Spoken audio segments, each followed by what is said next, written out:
इसके साथ मैं सभी को एक बार फिर प्रेस दिवस की बहुत बहुत ताकि इसके अंदर समस्या का हल हो सके और उसका साथ दे।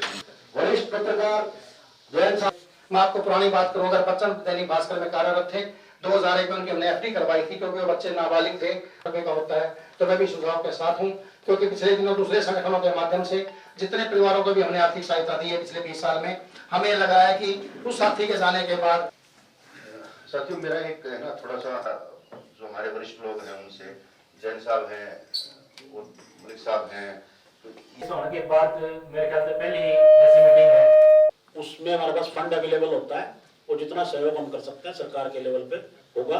मेरी इतनी रिक्वेस्ट है कि आपका ये जो लेटर है वो डीपीआरओ के माध्यम से केवल चंडीगढ़ तक भिजवाना है आपने, उसके बाद हमारी को वो कार्रवाई आके हम उसको करके आप तक जितनी सहायता हो सकेगी वो हम प्रोवाइड करवाएंगे। उसमें कहीं कोई दिक्कत कंफ्यूजन नहीं है और एक्रेडिटेशन वाले का भी नहीं है। आइंदा भी आप ध्यान रखें, कभी किसी साथी को प्रॉब्लम आती है तो इस विषय में हम लोग डीपीआरओ के माध्यम से प्रॉपर तरीके से वो रिक्वेस्ट लेटर भेज सकते हैं, चंडीगढ़ जाएगा। चंडीगढ़ हमारे पास एक फंड होता है, हम उसमें आपको पैसा दे सकते हैं।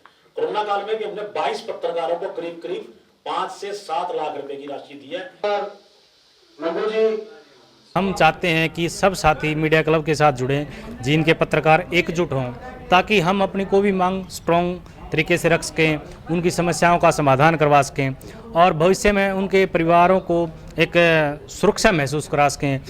इस प्रकार हमने सोचा है कि सभी साथियों की हम एक्सीडेंटल पॉलिसी कराएंगे ताकि किसी साथी को ज़रूरत के समय, देखिए आज हर चीज़ पैसा बहुत काम आता है, हम वैसे साथी सहयोग कर सकते हैं लेकिन काफ़ी ज़रूरतें पैसा भी पूरी करता है, इसलिए हम साथियों को किसी भी प्रकार की सुरक्षा के लिए कोई चिंता करने की ज़रूरत नहीं छोड़ना चाहते। हम सब का साथ लेकर और सबको सुरक्षित रखना चाहते हैं। आज हमने मांगे रखी हैं, एक तो 2 साथी हमारे उनको पीछे हार्ट अटैक की दिक्कत आ गई थी, उनको स्टंट डले हैं ताकि आर्थिक सहायता उनकी कुछ सरकार की तरफ से हो जाए ताकि उनका जो खर्चा लगा है कुछ न कुछ तो मदद हो जाए। जी, तो किस तरह का आश्वासन दिया आप उनको छाबड़ा जी ने? मीडिया एडवाइजर छाबड़ा जी ने हमें आश्वासन दिया कि वो सरकार के स्तर पर हमारी समस्याओं का समाधान कराएंगे और परिवारों पत्रकारों के कल्याण के लिए कार्य करेंगे और सरकार तक हमारी आवाज़ पहुँचाएंगे।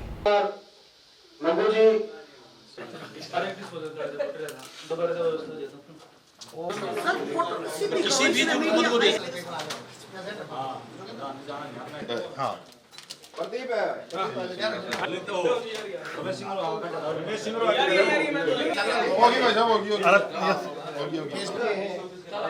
प्रदीप का दे दे आई कार्ड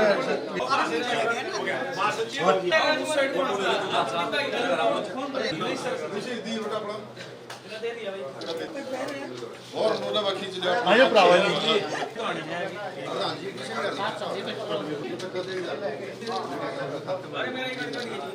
एक मिनट आया भाई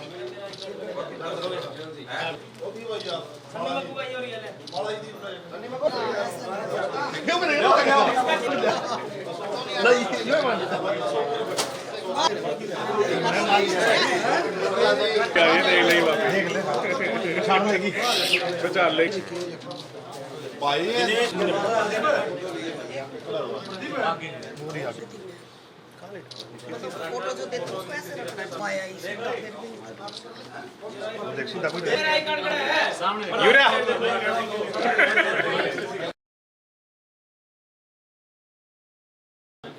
लेके जाऊँ तो अपनी गाड़ी में लेके जाऊंगा, मैं कुछ नहीं करना, तेल निकलवाना कुछ नहीं। देखिए मेरी तरफ देख के मुस्कुराओ जी। हाँ।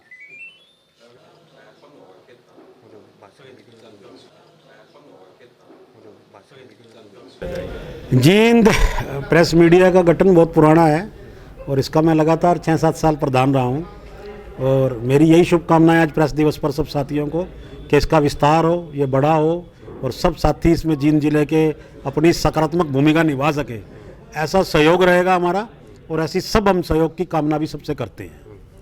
और आज के प्रेस दिवस का जो मोटिव था वो यही था कि हम समाज को जोड़ने की दिशा में सकारात्मकता के साथ जो पत्रकारिता कर सकें, समाज को कुछ दे सकें अपनी पत्रकारिता से, ऐसी हमको पत्रकारिता करनी चाहिए। ऐसा ही संदेश आज की बैठक में था, आज के कार्यक्रम में था। और सरकार जो है हमारी वो पत्रकारों के प्रति वो बिल्कुल कोऑपरेट करके काम करती है। कोरोना काल में भी हमने बहुत साथियों का जो जिनके यहाँ डेथ हो गई थी उनको हमने मदद के तौर पे ओब्लिगेट किया है। दूसरा आपके यहाँ पेंशन का जो मामला है, हमारी सरकार है जिसने इसको लागू किया है। तो मेरा मानना यह है कि सरकार और पत्रकारों के बीच में पुल का काम होता है, जो सब पत्रकार साथियों को अपनी सकारात्मक भूमिका के साथ निभाना चाहिए, ऐसा मेरा विश्वास है। और जींद की पत्रकारिता वैसे भी हमारे यहाँ बहुत अच्छी पत्रकारिता है, सब साथी मिलजुल के काम करते हैं। एक बार फिर से मेरा सब साथियों को इस पत्रकारिता के लिए बहुत बहुत शुभकामनाएं। स्वामी जी, कुंडू साहब आपकी गर्दन